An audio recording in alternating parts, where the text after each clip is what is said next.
Salam qızlar, evdə körpə uşağı olan hər bir anaya tanışdır bu mənzərə. Deməli, oğlum divarları yazıbdı və mən hal-hazırda bu divarları hansı məhsulla təmizləyirəm, sizlərə təqdim edirəm.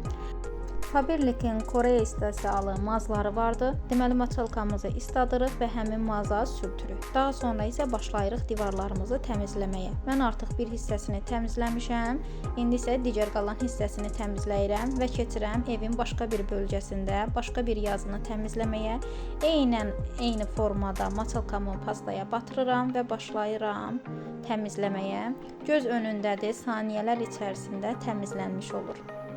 Pasta ilə yazıları təmizlədikdən sonra maçalkamızı təmizləyirik və başlayırıq təmiz su ilə divarımızda qalan qara ləkələri də təmizləyirik. Artıq hazırdır. Divarım tərtəmiz oldu.